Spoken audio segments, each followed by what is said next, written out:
intent? What is the intent? Why is Putin doing this? We have some panelists today that are from the analyst field. You gather intelligence, but when you gather intelligence, you got to do something with it. So you need professional analysts, and that's what we have on our panel today. And as you can see, and from the old school, it's always been ladies first. And we're going to start off today with Agnia Grekas. Ms. Grekas, would you Grekas, yes. go to it? So can you hear me in the back? Yes. Not quite, I'm seeing. Because I know I just listened to great panels and I wasn't quite able to perfectly hear everyone, so I want to make sure I'm loud and clear for everyone. So the subject of this panel is, what are Russia's intentions? And this is certainly a question that has been on the mind of analysts, of scholars, of policymakers for the last year and a half. And it has certainly been on my mind. Some of you who know my work a little bit know that I specialize in energy, in fact. But for the last year and a half, I've been doing a research project. I wrote a book titled Rebuilding the Russian Empire, Compatriots, Information, and Hybrid Warfare. And in my work, in my research that I will share a little bit with you today, I specifically asked these questions. What are Russia's intentions? What are the intentions of Vladimir Putin? Who are at risk? What military and soft power tools will Russia utilize in the years to come? And are additional countries in Eastern Europe and the post-Soviet space at risk of Russia's territorial expansion? So my view and my argument is that since the early 2000s, Russia has led a consistent policy of seeking to regain at a very minimum influence and at maximum territories in the post-Soviet space, specifically by trying to leverage Russian speakers and other minorities who reside in the territories bordering Russia. So basically territories that are the border of the Russian Federation. And we've seen this in Ukraine over the last year and a half. We've seen it in Eastern Ukraine and Crimea. We've already seen this in 2008 in Georgia, in South Ossetia and Abkhazia. And in the 90s, we've maybe have forgotten already, but we've seen it in Moldova and in Transnistria. Right now, we're seeing some of the early phases of these re-imperialization efforts in the Baltic states, in the Caucasus, and in Central Asia. So I've analyzed over the last 20 years the policies that the Russian government has, the policies, the laws, and the various strategies that they have issued on what is called supporting and protecting the Russian compatriots. Now, maybe some of you are not maybe familiar with this term. So what is a Russian compatriot? In fact, this is a very vague term, and it could include almost anyone, from Russian minorities to simply Russian speakers, to various other nationalities that have resided on the former Russian Empire's territory. And it is these people that Putin's government has tried very actively to co-opt, to win over, to even provide them with military training, and use them for Kremlin's foreign policy objectives. So when does this re-imperialization via Russian compatriots work? And I argue that there are three factors that make it more easy. So the first one, there's a large and concentrated population of Russian speakers. Two is when that population resides on the Russian border. And three, when the population is receptive to Russia's influence. And we spoke already, the earlier panelists spoke a lot today about the power of Russian media, of Russian information warfare, of Russian propaganda. And those are some of the tools that Russia uses to engage that population. So in my research, I suggest that there's a trajectory, in fact, of how this re-imperialization occurs. And there are about 7 stages, and it progressively increases. And the stages can occur sometimes simultaneously, sometimes in a different order, but generally there's a movement from more benign policies to more aggressive policies. And the first stage is soft power. So for the not political scientists in the room, but maybe you're all familiar with the term. So basically soft power usually means trying to engage another population or country with value-based initiatives, cultural and linguistic programs. And Russia certainly does that. But just like its media, it has, which is a little different than traditional media, Russia's soft power also has a twist. It very quickly transcends into more coercive measures and into untransparent measures as well. The media plays a large role here. The Russian Orthodox Church, particularly under the Patriarch Kirill I, who you may know is an avid supporter of the Kremlin and an avid supporter of Putin. He actually stated outright that Putin's regime is a blessing from God. So the Russian Orthodox Church also plays a role in these soft power efforts. Organizations like Ruski Mir, Russian World, it's supposed to be a cultural organization, but it's very widely spread out across the post-Soviet space, very well funded, and runs a lot of Russian government initiatives. So this is the first phase, and you can say the Baltic states certainly, and most states in the post-Soviet space face soft power pressures. The second phase is humanitarian policies. Now, humanitarian, again, sounds very benign and actually wonderful policies, humanitarian policies. But in the Russian case, again, it takes on a different meaning. Russian humanitarian policies are not often just helping various groups or individuals in need or in crisis. They're particularly focused on escalating the question of the alleged human rights abuses of the Russian minorities in various countries. Sometimes they can involve so-called peacekeeping operations, as in Georgia in 2008 and the years prior, and various forms of assistance, but also, again, only targeting the Russian minorities or Russian speakers. So this is the second phase, and again, the Baltic states and most of the post-Soviet space have experienced these types of humanitarian policies. The third phase is compatriot policies, and of course they pervade the entire spectrum.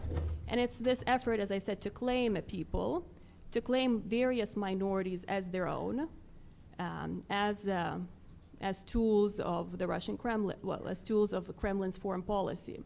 Over the course of my research, I interviewed more than 100 people, primarily the young Russian speakers in the Baltic states and other parts in the Caucasus and Central Asia. The interesting thing is that the youth, generally they feel very ambivalent towards Russia. They don't identify necessarily themselves as part of Putin's political project, or they're often very critical of current actions. But still, this is a population the Kremlin tries to claim, particularly for the subsequent stage, which I call passportization. A very clear policy by the Russian government to try to hand out Russian citizenships and Russian passports to Russian minorities residing in foreign states, and sometimes even other nationalities. And this occurred in Georgia prior to the Georgian War. In 2007, 2008, there were almost field brigades of Russian consular officers who traveled across the most mountainous villages of Georgia in South Ossetia and Abkhazia, handing out Russian passports. This happened in Crimea in the years prior, where inhabitants of Crimea were being handed out Russian passports and citizenships. And the purpose of that is really very much in line with the overall policy of the Russian government towards compatriots, trying to make them more than just Russian minorities abroad, but to make them citizens of the Russian Federation, so they can then make calls for protection of the Russian minorities and the Russian citizens abroad. To aid that process, this is where information warfare comes in, and the earlier panel was excellent in that regard. It gave you a very good overview of what information warfare is. Here I would like to highlight that in this type of re-imperialization via Russian compatriots, information warfare takes a particular angle. And here it's usually focused on the message that the Russian minorities abroad are being, they're facing human rights abuses, they have various grievances, they're being discriminated in various sorts of ways. And then, of course, the need arises to protect them, which becomes the following sixth stage, calls for protection. And finally, as I'm seeing almost time, the final phase can be annexation of territories. Now, this is certainly not a necessary outcome, but it is a possibility. To date, we've seen only the territory of Crimea that has been outright annexed. But other territories with other post-Soviet conflicts, like in Georgia, South Ossetia, and Abkhazia, in Moldova's Transnistria, what they call frozen conflicts emerge. These are territories that are neither under the control of their home state. You know, they're not under control of Georgia anymore, or they're not under control of Ukraine. They're neither under direct control of Moscow. But these frozen conflicts really serve Kremlin's purposes. They divide the countries, they challenge their territorial integrity, and they really put a damper on those countries' efforts to join NATO or the European Union, because without full territorial integrity, the countries then must choose: either they accept these territorial losses, and only then they can move forward and join international other organizations, or they're stuck in this type of limbo. So this is the re-imperialization policy trajectory that I've outlined in my book. It's forthcoming from Yale University Press at the end of this year, and I look forward to your questions and comments. Thank you. I got good news and bad news. Unfortunately, Paul Goebel got called away, so he will not be on this panel. But we'll have some time for additional questions at the end because of that. I also would like to introduce the next panelist, Paul Joyal. You people that may have been here at our last conference, we talked about Lenchenko, the Russian dissident who was assassinated. Well, Paul has a direct contact with Mr. Lenchenko that is not mentioned in his bio, but he was directly involved and even came out and accused Putin and the Russians of being the people behind it. And for that very act, he was shot, almost died. I'll let Paul go on and explain a little bit more about that. Well, thank you. I have one word to express what we can expect. It's subversion. So today, let us examine the Russian tools of subversion and destabilization. Today, Russia has built upon its formidable experience of over 100 years of practice from the Bolsheviks on, including a mix of overt and covert influence operations, including diplomatic, political, disinformation, corrupt practices, economic espionage and pressure, provocations, and propaganda. We know this as active measures. Now, since the enhanced information revolution, information warfare is today Russia's high art that maximizes their exceptional cyber skills and capabilities. This set of modernized destabilization tools enables Russia to exploit the speed and reach of the 21st century mass and social media. The aim of active measures is to influence behavior of the target nation through its leadership and population and manipulate the decision-making process. Today, the Kremlin can rely on the self-interest of their modern day, as Lenin called, useful idiots, lobbyists, corporate lawyers, bankers, politicians past and present. And Moscow strategically exploits the volume and speed of modern communication to create alternative realities. In a quickly shifting information landscape, it causes uncertainty. This flood of conflicting information eventually overwhelms its opponents' ability to make sense of it by paralyzing their decision-making. Russia uses this to gain the advantage and the initiative. So while active measures has its roots in the Bolshevik conception of propaganda and subversion, it developed well before the October 17th revolution. It was perfected by the KGB. And this was the most important weapon of the International Department of the Communist Party during the Soviet period. Modern Russian information warfare can be directly traced to Soviet quote, special propaganda first taught on its own in 1942. Eventually, the Soviets perfected the concept of reflexive control, essentially making opponents act as desired without them ever being aware of Moscow's hidden hand. Russian military doctrine of 2020 favors a shift from destruction to influence, from eradication of opponents to their inner decay, from conventional battlegrounds to information, psychological, and perception war, from physical conflict to conflict of the human consciousness. Information technology has lowered the barrier between war and peace. They take advantage of this. This creates new opportunities for the reemergence and adaptation of traditional Soviet active measure doctrine to today's cyber information age. Chief of the General Staff, Gerasimov, stated in his article, The Value in Science of Prediction, the very rules of war have changed. The role of non-military means of achieving political and strategic goals has grown, and in many cases, they have exceeded the power of force of weapons in their effectiveness. The information space opens wide asymmetrical possibilities for reducing the fighting potential of the enemy.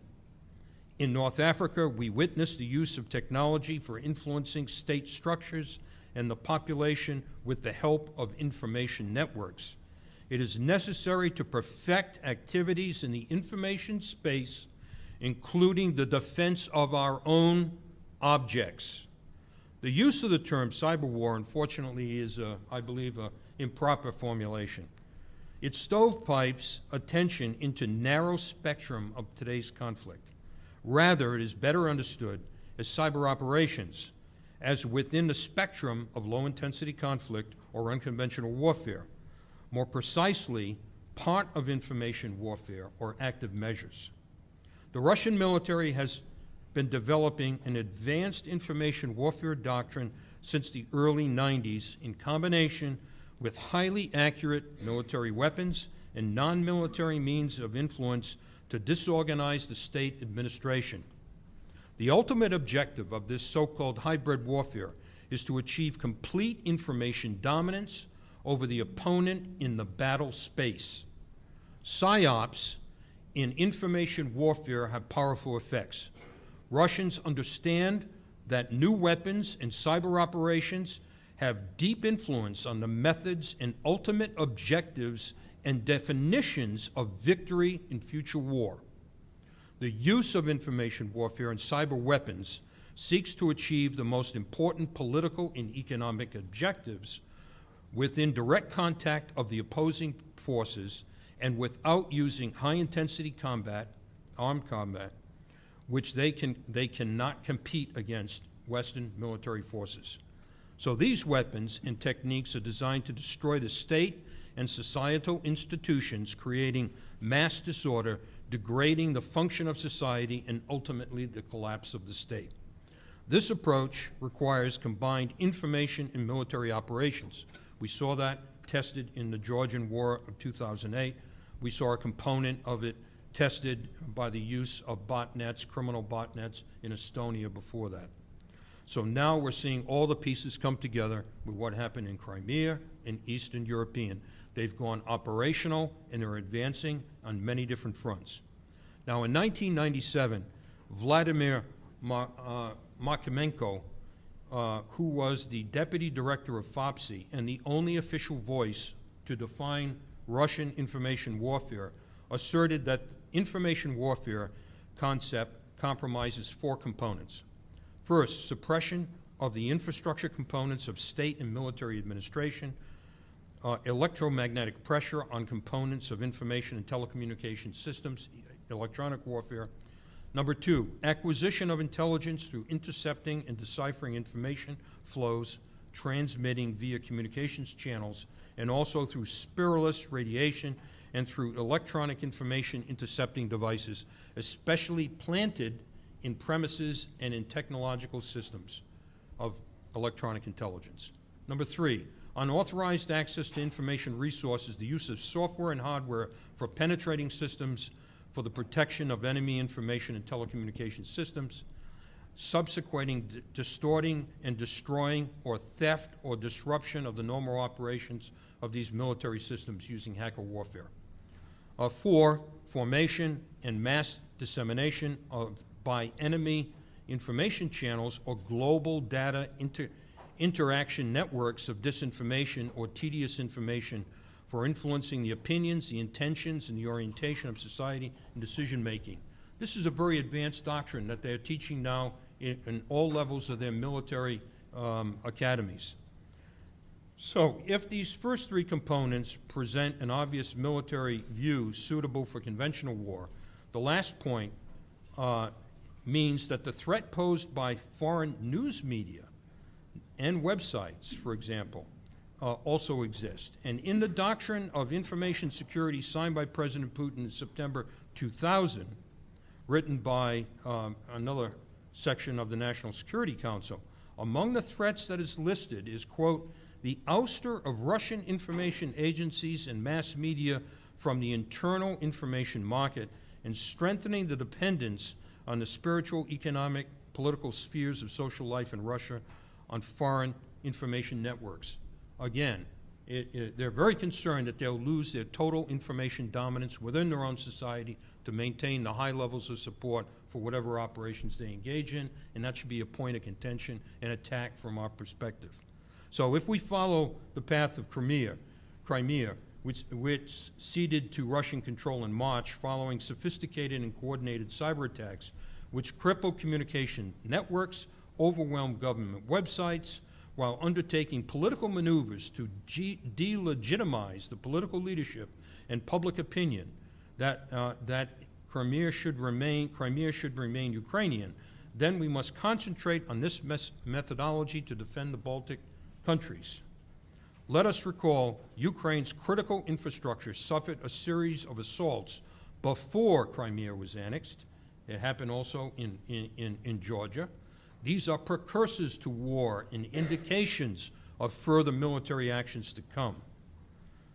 And this played a powerful role in the propaganda war waged within the country. Mobile telephone networks and internet connections were severely hampered. Government websites were overwhelmed with denial of service attacks. Networks were corrupted, and some of Ukraine's phone and internet cables were severed by pro-Russian forces. This is an ominous repeat of what we saw in Georgia again. These cyber intrusions and debilitating attacks occur well before Russia tanks rolled. Thank you. So I'm glad that we heard about the compatriots policy, because I'd like to quickly go into some of the components of that strategy as well. So let's review the components of covert war being undertaken as we speak and can expect to unfold in the near future. Number 1, Russian actors and political entities are being financed and directed to implement influence operations against the Baltic states by the so-called compatriots policy of the Russian Federation to actively support all Russian-speaking peoples outside of Russia. The use of the compatriots strategy is to indoctrinate Russian-speaking populations and transfer loyalty from home nations to Russia. 3, to use the threat of defending Russian-speaking populations as a tool of intimidation and potential pretext for military action. 4, to use activists and ideologues to undermine the Baltic states as political entities and undermine the self-confidence of the non-Russian population by promoting Russian-speaking minority rights. 5, conducting a strategy of significant domestic political interference through financial support and political direction and coordination on domestic political organizations with the United Russia Party in Russia, such as the Estonian Center Party, the Latvian Harmony Party, and the Lithuanian Electoral Action of Poles in the Lithuania Party. So targeting all Baltic states for their alleged fascist pasts and present attachment to fascism. 7, the Russian media companies and their broadcasting services work in tandem with Russian political authorities to reinforce these propaganda lines to convey a coherent political message. 4, the use of cultural activities to promote the superiority of the Russian culture and contributions to the host countries and the world in general. 9, the use of the Orthodox Church and the notion that only Russian Orthodoxy is protecting the essential elements of Christianity and its values in this corrupt and broken world. And 10, this all involves its national idea of Ruski Mir. Russia then overlays the economic power of its companies to magnify Russian power and influence. The use of so-called private Russian companies to wield their business and economic power to pressure and intimidate targets of opportunity. Energy remains the key factor of intimidation and coercion. The use of the Russian government authorities to limit or deny beneficial economic commerce with non-compliant states in a coordinated policy of intimidation and economic blackmail. The Russian foreign policy concept of 2008 described it this way: increasing global competition and growing crisis potential sometimes creates a risk of destructive and unlawful use of soft power and human rights concepts to exert pressure on sovereign states, interfere in their internal affairs, destabilize their political situation, and manipulate public opinion, including under the pretext of financing cultural and human rights projects abroad. Now, does this sound familiar? It's exactly what Russia is doing to your states right now, and what they've done in the Ukraine and Georgia and elsewhere. So, remember that term, the destructive and unlawful uses of soft power. So in sum, Russia is engaged in a well-coordinated and funded active measure campaign to influence the internal affairs of the Baltic states and the international community. It seeks to manipulate states' decision-making processes, behavior, and attitudes. It does this through diplomacy, information manipulation and broadcasting, military power, covert operations by special services, bribery, corrupt practices, cultural activities, the Russian Orthodox Church, and any other means to gain influence and cyber operations. These are not new concepts, but traditional and well-practiced and defined style of influence operations which seek reflexive control of their target audiences. Thank you. Our next speaker is David Kramer. David, for lack of a better word, is a think tank individual, but he comes with a great experience from the State Department as well. So he combines both hands-on as well as thinking abilities, and I hope he'll impart some of that thinking ability to us. I didn't know I had to come with that, but I will try. Thank you very much, and my thanks to Carl and JBANC and to all of you for being in here downstairs in this room with no windows on a beautiful Washington day, so credit to you for that. I'm grateful to my fellow panelists. I'm sorry Paul Goebel is not here because Paul, I think, is one of the best analysts around, but I've certainly been very grateful to hear from my fellow panelists here this afternoon. I come to you as a grandson of a Latvian Jewish immigrant in 1912 who arrived in Massachusetts and then unfortunately failed to persuade the rest of his family to leave Latvia at the time, and as a result, his family, my family, paid a price from the Soviets before the Nazis had an opportunity to kill them when they were sent off to Siberia, and only one member of the family survived. And I visited her every year until she died in 2003 after 17 years living in Siberia. So that gives me an insight into the unique evils of Stalinism, I would say. My father fought in World War II in the European front, and that gives me a vantage point of the evils, unique evils of Hitlerism and Nazism. I think we're facing a new significant danger. I'm not sure I would compare it to either of the two isms that I just mentioned, but Putin's Russia, I would argue, presents the gravest threat that we face in the world today. It's the bigger threat, I would argue, than the Islamic State. It's a bigger threat right now than China. It is a threat, if for no other reason, for all the reasons we've just heard from our panelists, but because he's trying to turn the order of Europe completely upside down. And he is trying to represent a different alternative model to the democratic model that we have upheld since the end of World War II. I actually don't know what his intentions are. I'm not sure actually it's helpful to try to guess and divine what his intentions are. What we should be doing is anticipating, preempting, and preventing possibilities that Putin might explore, weaknesses of ours, and openings that he sees as a result of changes along his border in weakness and indecisiveness in the West. I would argue that Putin's #1 goal is staying in power. His #2 goal is staying in power. His #3 goal is referred to goals 1 and 2. And he will stay in power no matter the cost. He oversees, I believe, the most authoritarian, kleptocratic regime in the world. Estimates of his own personal worth have been in the newspapers. There was reports when I was in the government estimating how much he might be worth, and that worth reinforces his need to stay in power. He and the circle around him have become incredibly wealthy, and therefore they cannot afford to give up power, because if they were to do so, they run the risk of winding up in jail, if not worse. And when you steal so much, you then resort to all sorts of methods and means in order to stay in power. And we've seen that not just in Ukraine. We saw it in Georgia in 2008. We saw it with Estonia in 2007 with a massive cyber attack. And we've seen it with a military buildup in Russia that I think is extremely disturbing. What we see play out in Ukraine, what we see play out in other Russian foreign policy, I would argue is an extension of Russian domestic politics. We have to keep in mind that Russia's economy started to go downhill before events of Ukraine in late 2013. Putin's popularity started to go down at the end of 2013 into 2014. Still very high by Western standards.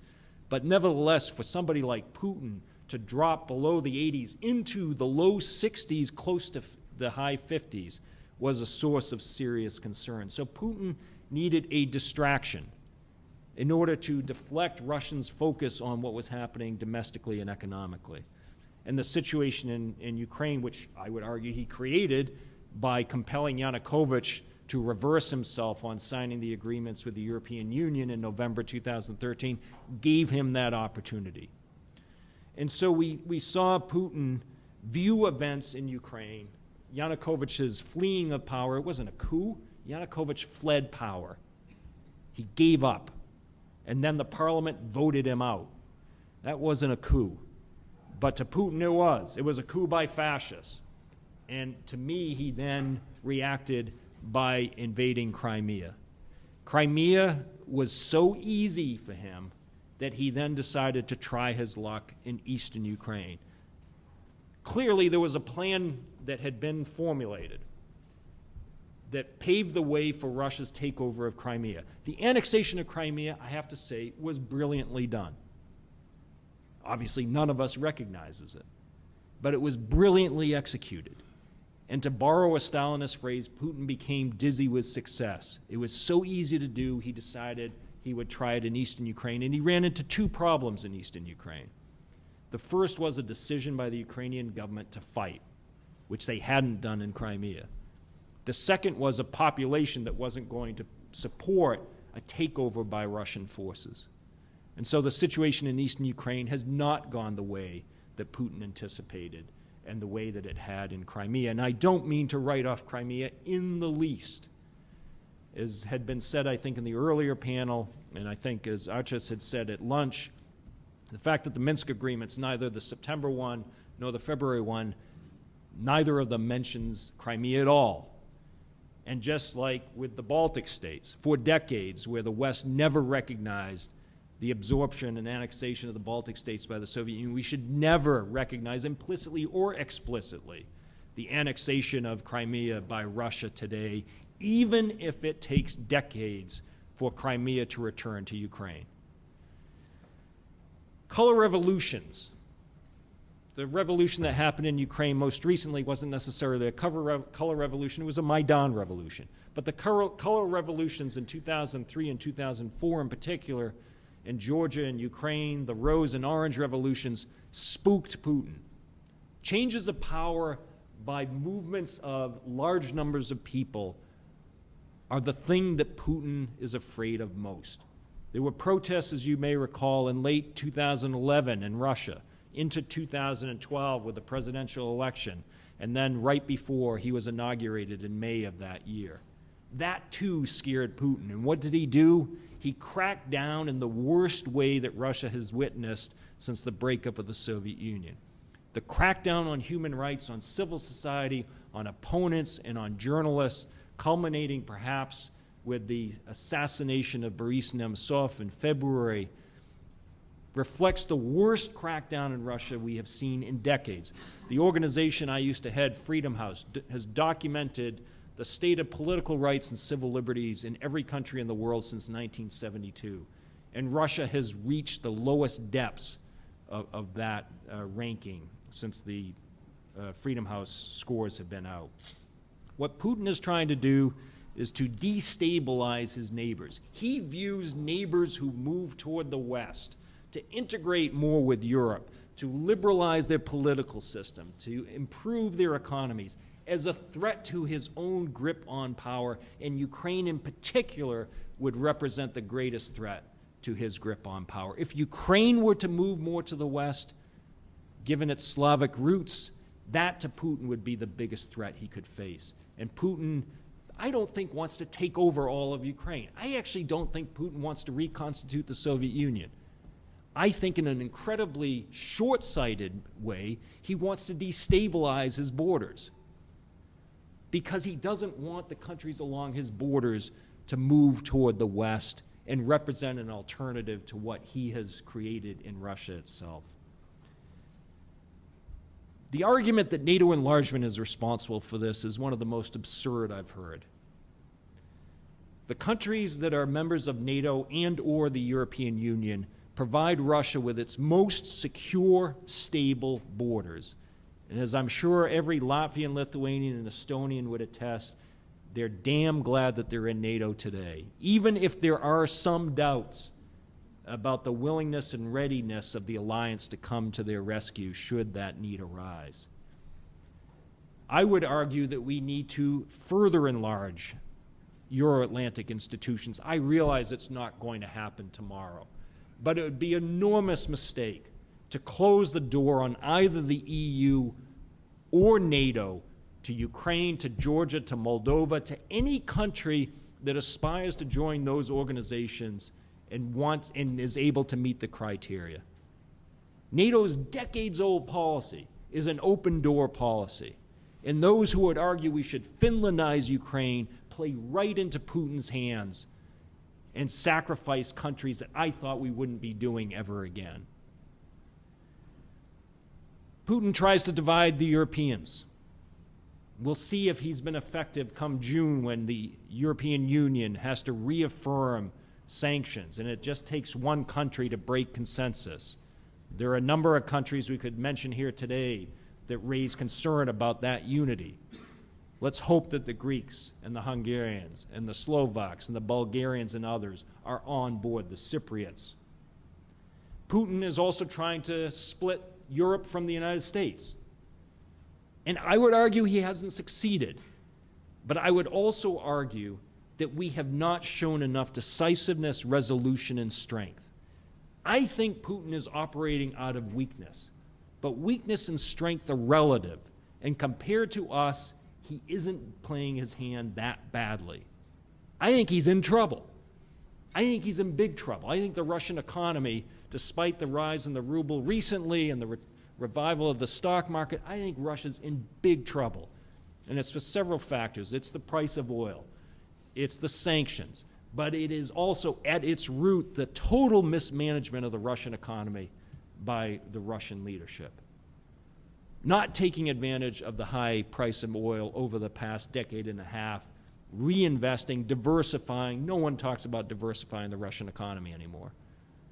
Then President Medvedev, that was his thing, modernization. Who talks about modernization in Russia anymore? No one. And so it is Putin's responsibility. It is his fault. He is the one to blame, including, by the way, for the sanction that arguably has hurt the average Russian more than any other, and that's the food ban he put in place against Western countries that sanctioned Russia.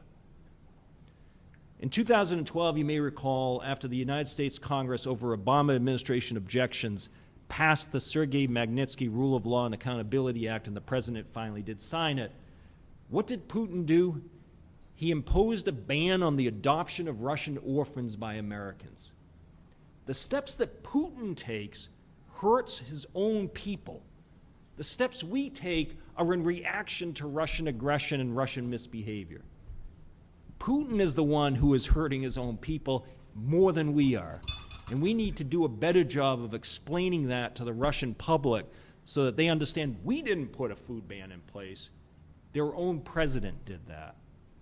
To deal with the Ukraine crisis, we have to deal with Russia.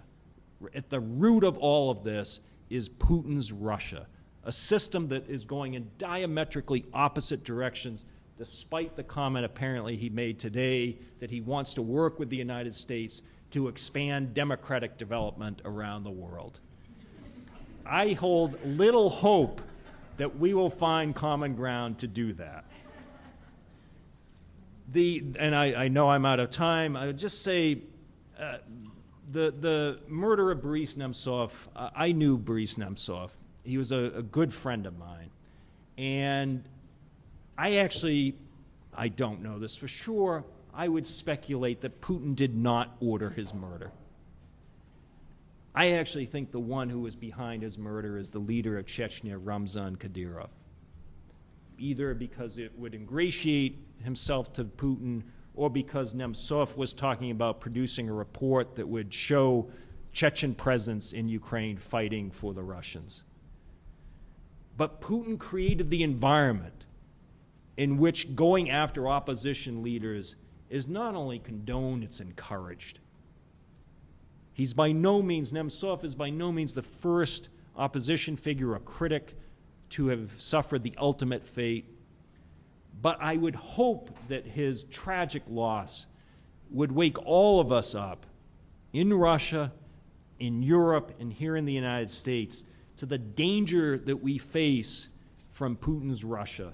It is a regime that we cannot develop a strategic partnership with. We cannot develop sustainable relations with. It is a regime that is going in the opposite direction of what we represent and the values we stand for. And we need to stop with, and I'll end with this, gratuitous clarity. A phrase coined by the Washington Post editorial page last year in describing President Obama's tendency to tell Putin and frankly other leaders what we won't do. We need to stop telegraphing our limitations to our enemies around the world. We need to leave them wondering what we might do. And certainly providing military assistance to Ukraine is at the top of my list, but so is beefing up a permanent presence in the Baltic states and in Poland because of the changes we've seen on the ground in Europe. So we need to stop with this gratuitous clarity. We need to stop talking, as Atras said at lunch, and doing more. And we need to reassure our allies and our friends and have our enemies fear us. Thank you. Thank you very much, Mr. Kramer. One of the things that JBANC kind of prides it to ourselves, rather than just asking questions from the panel, from the field, we let the panelists ask questions of each other, because you know more about what's going on than we do. So I'll leave it up to you to ask each other a couple questions, and we'll open it up. Nobody disagreed with anybody? I think we're all in violent Yeah, Additional agreement. comments? Yeah, I think that maybe the, We're in violent agreement. right, yeah. Okay, everybody's in agreement. Okay, any questions from the audience? I've got the gentleman there.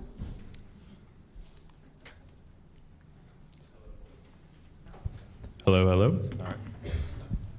All right. Thank you so much for the absolutely wonderful material and information that you gave us. The first two panelists, asking where you're going with this, and Mr. Kramer, you did a wonderful job of capping it all off. Absolutely wonderful panel. My question to you is this, and this is kind of it's a little bit more contemplative. You go in depth into the stages. You go into the depth of Maskarova doctrine, of all these tactics and techniques, and you go into depth into the intentions. Now, we've heard it from other panelists, and we heard it from the keynote luncheon speaker today. My question is this. My parents' generation, our parents' generation, they had Helsinki, they had the fall of the wall, they had the opening up of the Baltics, they had everyone else like that. I can still remember that this regime has outlasted 3 US presidents, we've had 3 open shooting wars so far, and it's still not over yet. My question is this: what do you advise to us younger generation as we step into these roles and as we step into this light? What do you advise that we do, or what are your hopes? Do we, quote, abandon our European allies, or how shall we build upon everything that you have highlighted here today? Thank you.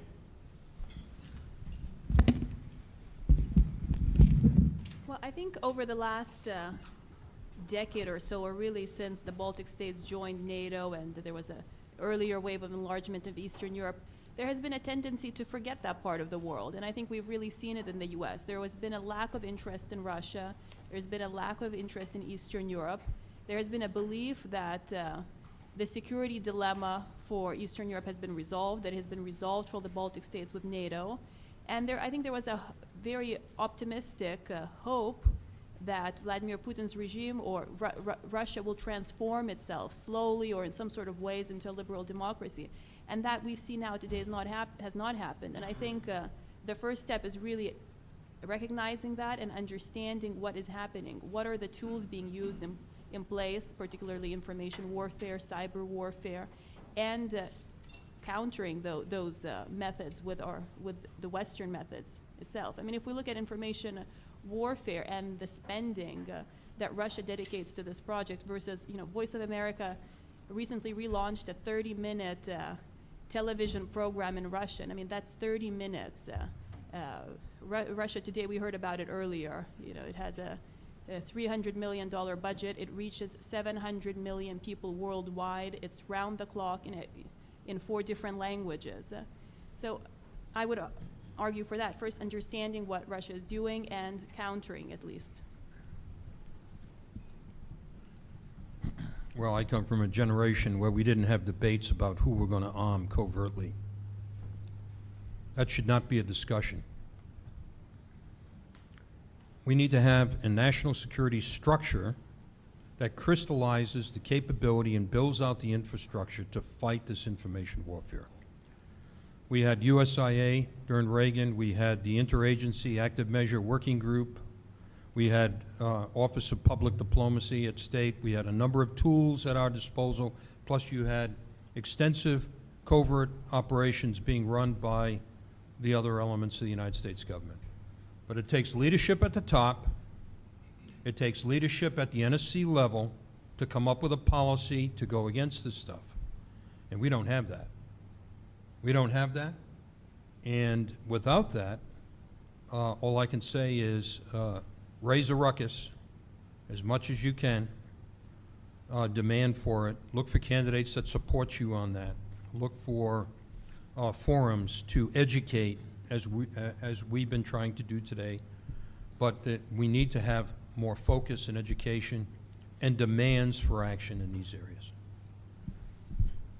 Yeah, I would just pick up on the point Paul mentioned, which is we have an election coming up, in case no one's heard. And for both congressional candidates and presidential candidates, I think foreign policy is going to matter in the upcoming election more than it has in the past. The economy here is doing fairly well. The economy is always an issue, but I think it's likely to be not so dominant as it has in the past, which means that you do have an opportunity to press candidates on their positions and ask for some clarity. Here I would argue for clarity, not gratuitous clarity, but clarity on what candidates would stand for. Where do they stand on providing military assistance to Ukraine? The issue about the information war, I agree with what Paul said. I missed the opening panel, so I apologize. The problem is the messenger.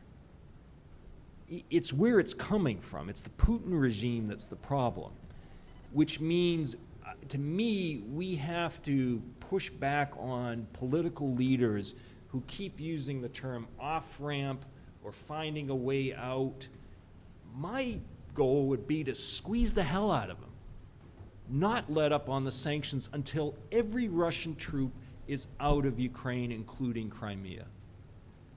Otherwise, the lesson Putin will learn, the lesson that President Xi in China will learn, you name it, Iran, Venezuela, is you can get away with this stuff.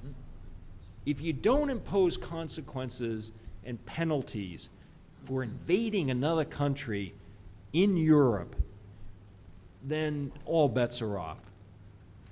The Budapest Memorandum was invoked earlier today. The Budapest Memorandum is not a treaty. There's no legal obligation on the part of the United States. But Ukraine agreed to give up its nuclear weapons in exchange for Russia, the UK, and the United States to respect and guarantee its sovereignty and territorial integrity.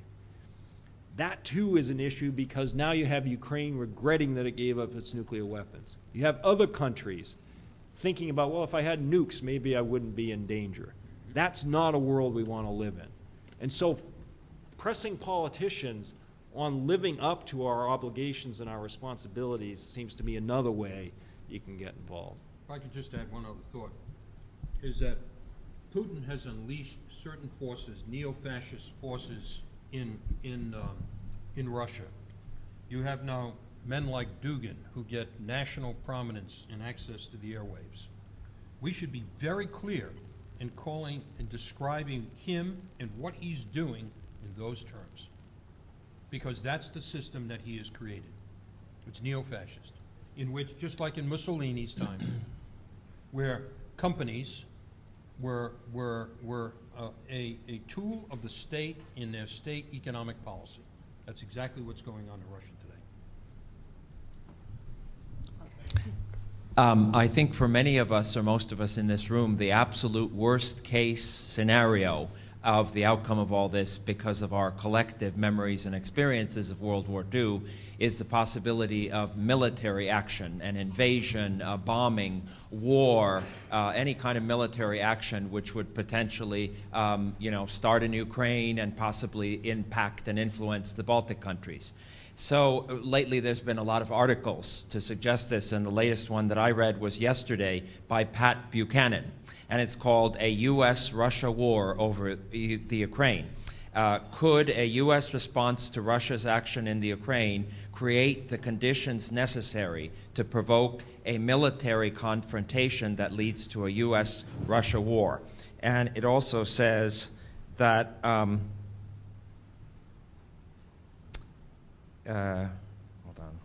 in the Ukraine, Putin has drawn two red lines. He absolutely, under no conditions, will permit Ukraine to join NATO.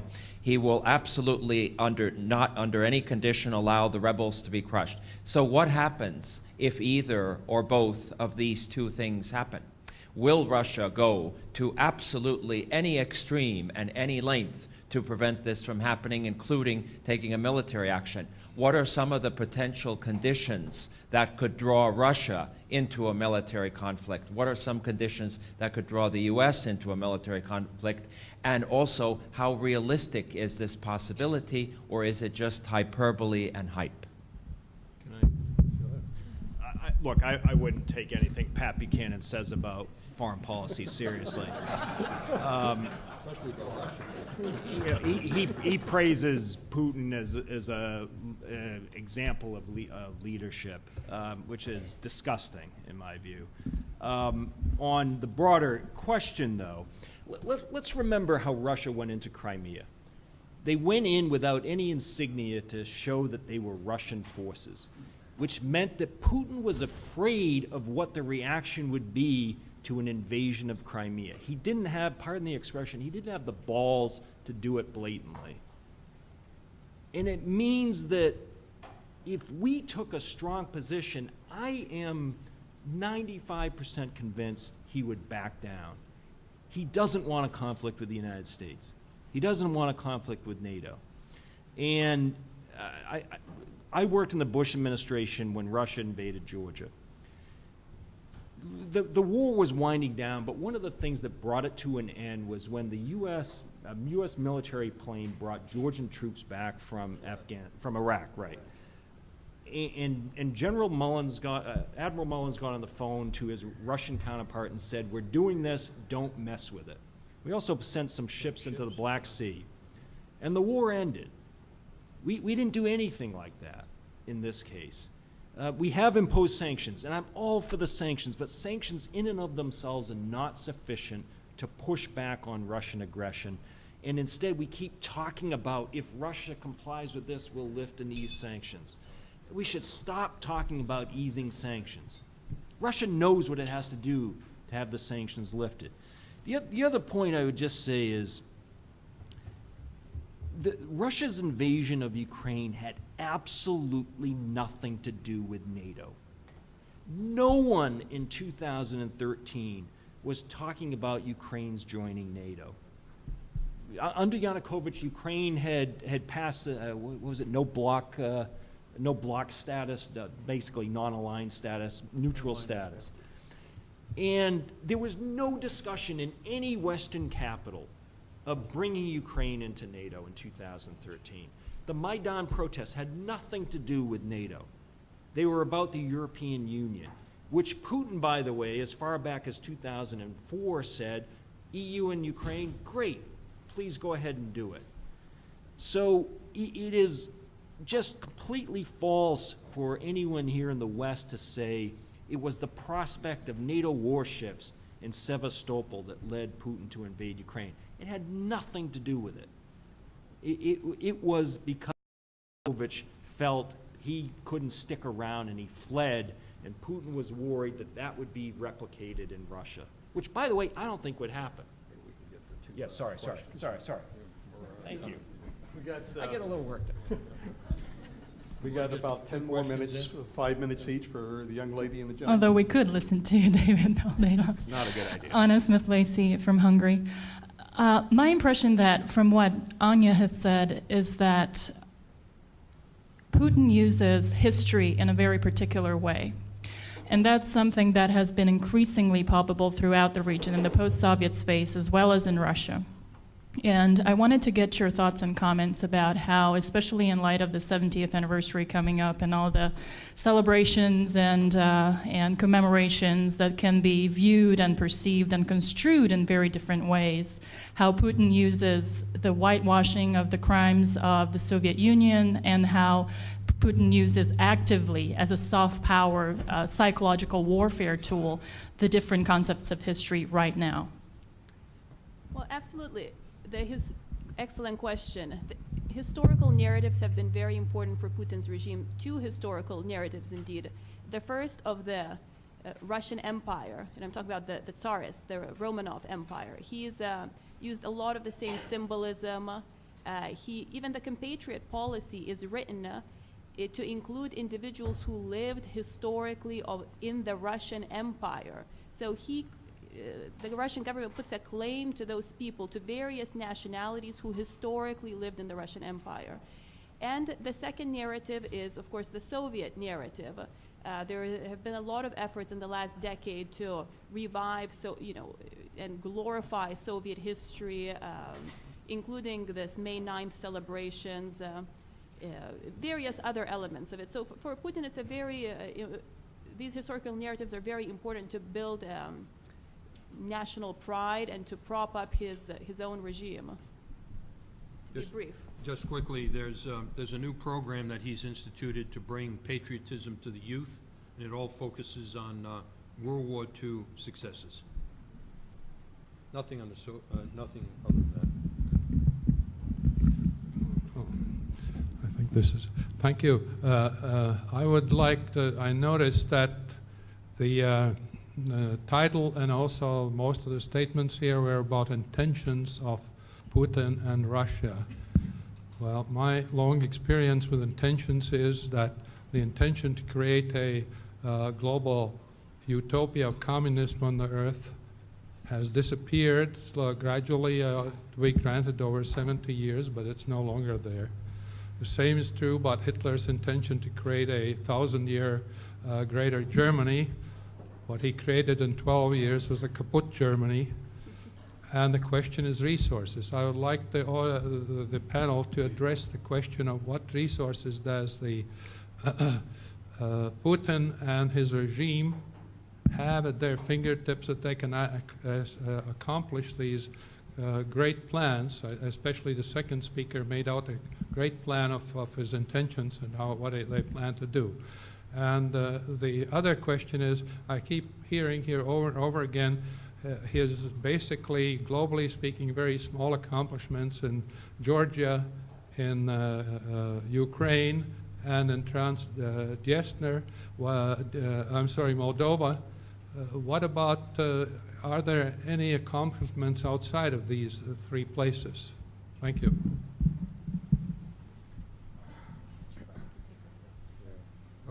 Just quickly, that Putin's strategy is to implement, Russia is no longer a superpower, but it is a regional superpower.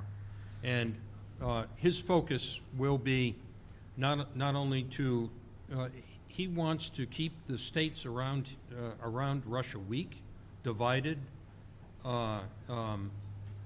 He will take advantage, like he did in the Crimea, of opportunities when the world situation presents itself with an opportunity. The current administration is not in a position to challenge, so I think he's opportunistic. There is no grand plan. There is no grand plan. I agree with David. He doesn't want to recreate the former Soviet Union, but he's opportunistic, and he takes advantage when it presents itself. But the point is that the training and methodology of the general staff and the intelligence services, et cetera, they're building up the capability to implement these types of plans. Just briefly, in terms of resources, Russia has also been an energy superpower, and that has been the main source of its wealth and resources. But that is also changing. Over just the last 5 years, the U.S. has emerged as the global producer of oil and gas with the U.S. shale revolution. And I think in the next decade to 2 decades, we will see major shifts on that front. And actually, this is my current research on the new geopolitics of gas. I think newfound energy resources in other parts of the world will really reduce Russia's geopolitical influence. But we still need a few years for that to be fully developed. Just quickly, 2 points.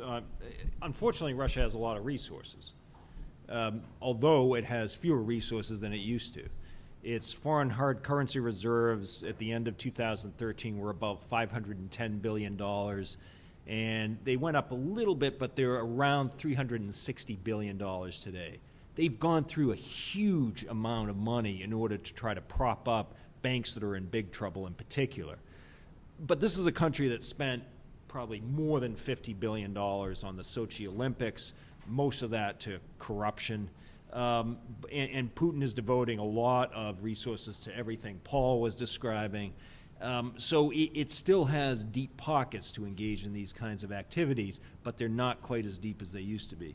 Second, on the so-called frozen conflicts, the places that you were describing,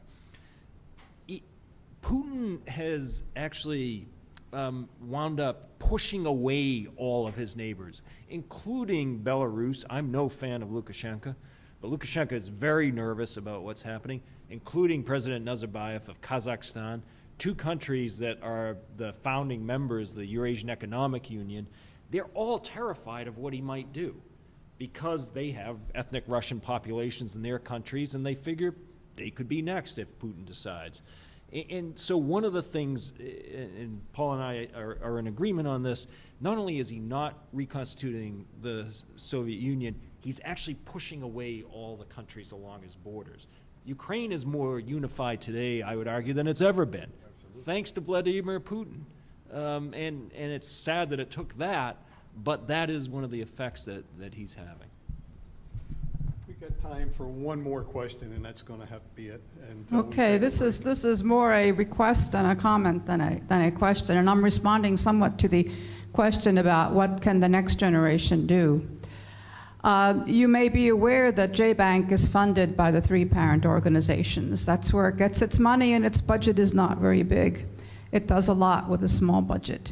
It can do a lot more with a bigger budget. And therefore, I am saying, support your central organizations financially. The Baltic American community is not poor. You have money, put your money where it will do the most good to support our countries from where we came.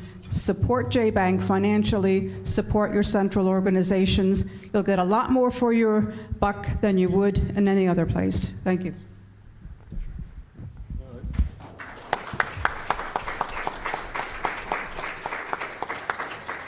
Since that wasn't a question, we'll go ahead and take one more question, and that'll be it.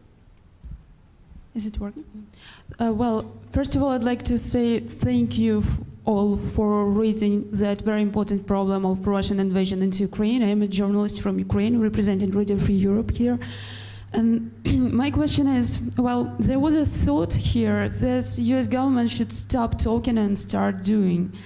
Well, what are actually meaning by that doing, and is there any chance that some concrete steps would be made here before the president's election? Thank you very much. Look, I'm incredibly frustrated about U.S. policy toward your country. I think there has been a lack of U.S. leadership. We are using the point about maintaining unity with the EU is an excuse not to show leadership. I'm all for unity with the European Union. I don't think anyone in this room is opposed to US-EU unity. But US-EU unity is a tactic, it's a means, it's a mechanism to accomplish what should be the objective and what the president should be saying every day, which is to get Russia out of your country. And so you have the Secretary of State, you have the Secretary of Defense, you have the Director of National Intelligence, the Chairman of the Joint Chiefs of Staff, SACEUR, and people below them, all in favor of providing military assistance to Ukraine, and the President of the United States won't do it. You have the Congress, 368 to 48 House resolution. This is bipartisan. It's not Republicans against Democrats. But in our system on foreign policy, the President has the final say. I'm not saying that system should be changed, but I wish the President's mind would be changed, because I think he's doing the wrong thing. And and I'll stop with this. I remember President Poroshenko, as you recall, came here September 17th last year, gave a beautiful speech to the joint session of Congress, and said that blankets won't help Ukraine defend against Russian arms. That was in the morning. The afternoon, he went to the White House. He met with the President in the Oval Office, and he got a lecture. The President said to him, "Don't try to box me and don't pressure me." And so the message that Poroshenko went back to Kiev with is, did I damage U.S.-Ukrainian relations? Not does the U.S. have my back, but did I damage the relationship? I was in Kiev 3 days later, and I saw the Prime Minister. That was the first question out of his mouth. That's a terrible message to leave the Ukrainians with. And to keep saying what we won't do is the wrong approach. Leave people guessing if you won't do the right thing. But I don't know how to get the President's mind to change. I don't think it will, I'm sorry to say. And maybe our election will be an opportunity, but who knows what will happen between now and then. Great. Time out. I've been thrown out. I'd like to take the opportunity to thank the panelists. I think everybody, this is a great panel. Let's give them a round of applause.